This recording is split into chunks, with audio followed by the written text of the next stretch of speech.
చదువుతో పాటు skills, placements తో పాటు సక్సెస్ సందీప్ యూనివర్సిటీ మాత్రమే అందిస్తుంది.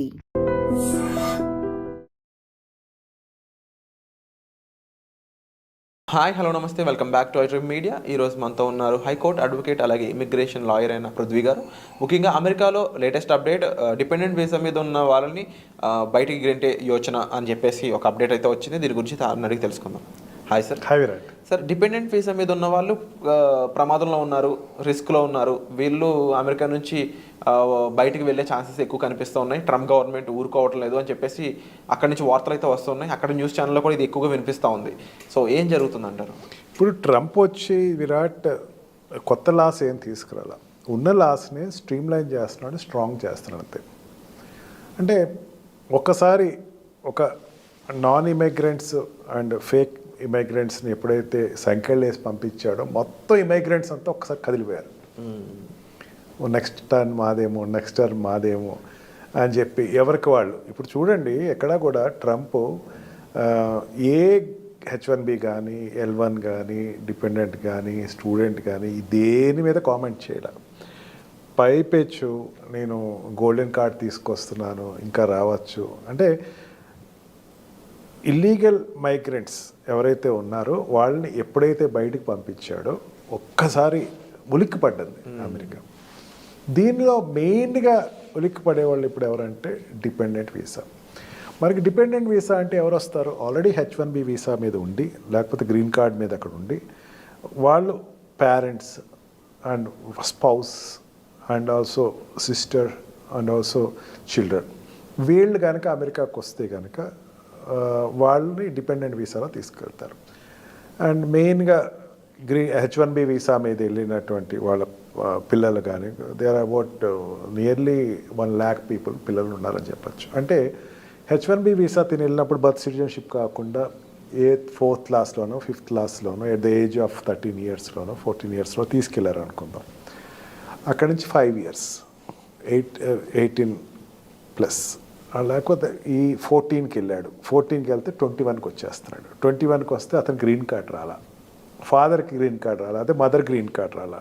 21 క్రాస్ అయిపోయింది. 21 క్రాస్ అయిపోతే అక్కడ మళ్ళీ అప్లై చేయడానికి లేదు.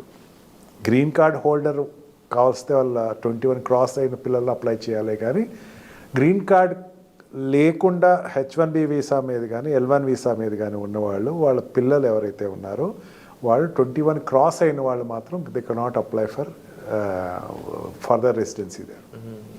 They have to leave the country. Previous ఇది పట్టించుకునేవారు కాదు, ఇప్పుడు చాలా స్టబన్గా ఉండొచ్చు అని చెప్పేసి ఒక 21 years అవుతుందంటే వాళ్ళు what we call bachelor degrees complete అవుతాయి. ఈ బ్యాచులర్ డిగ్రీస్ కంప్లీట్ అయిన వాళ్ళు బెటర్ ఏంటంటే అక్కడ MS జాయిన్ అవ్వటం, లేకపోతే జాబ్లో జాయిన్ అవ్వటం. అది చేస్తే కనుక ఆటోమేటిక్గా వాళ్ళు they can exist there and they can start with there for parents. మనకి ఇండియాలో చెప్తే అది కొంత విచిత్రంగా ఉంటుంది. 21 ఏళ్ళు, అదేంటి మా అబ్బాయి 30 ఏళ్ళ వరకు ఇంట్లోనే ఉన్నాడు కదా, లేకపోతే 25 ఏళ్ళ వరకు నా దగ్గరే ఉన్నాడు కదా, జాబ్ లేకపోయినా I gave bread and butter కదా అని చెప్పేసి ఉంటుంది. బట్ అక్కడ ఉండేటువంటి పిల్లలు చూసి మన పిల్లలు కూడా 21 years అయిన తర్వాత ఫ్రీడమ్ కావాలి అని చెప్పేసి అనుకునే వాళ్ళకి ఇప్పుడు Indian system is the best system. నాకు అక్కడ సెక్యూరిటీ ఉంది, కనీసం ఇక్కడ లేదు, ఇక్కడ కూడా ఉంటే బాగుండండి, ఇండియా ఈజ్ గ్రేట్ అనే పరిస్థితికి వచ్చేసారు. 21 క్రాస్ చేసిన వాళ్ళు they have to do MS or they have to take any job. ఈ రెండు కాకుండా మాత్రం అక్కడ కంటిన్యూ అవ్వడానికి లేదు. Okay, they have to leave the country. ఎక్కడికి వెళ్తారు? వాళ్ళకి సంబంధించిన వాళ్ళు వర్క్ చేస్తున్నా వాళ్ళకి ఇది ఉన్నా సరే గ్రీన్ కార్డ్ రాలా, గ్రీన్ కార్డ్ రాలా. L1కి కానీ H1Bకి కానీ గ్రీన్ కార్డ్ రాలా. H4కి ఎక్కడి నుంచి వస్తుంది? అవును, మైనర్ అక్కడ చట్టం చేసేటప్పుడు స్పౌస్కి పట్టించుకోదు, spouse will be considered. But ఎన్నాళ్ళు ఆ గ్రీన్ కార్డ్ రావడం ఇంకా ఇప్పుడు జనరల్గా 100 years పైన పడుతుంది అన్నట్టు మాటలు వస్తున్నాయి సిటిజన్షిప్ రావడానికి. ఇంకా వీళ్ళందరూ పరిస్థితి ఇంతే అంటారా? అందరూ జాగ్రత్త పడాల్సిందేనా? అందరూ అంతే.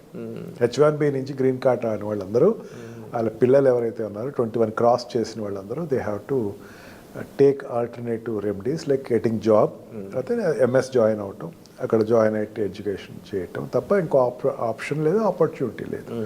అన్లెస్ అండ్ అంటిల్ వీళ్ళ గురించి ఏమైనా రెగ్యులేషన్ వస్తే తప్ప as of. And they don't need to like అంటే ఏంటంటే ఎటువంటి బిజినెస్ చేయడానికి కానీ ఎటువంటి అదర్ సోర్స్ ఆఫ్ ఇన్కమ్ అనేది ఉండదు. Illegal immigrant,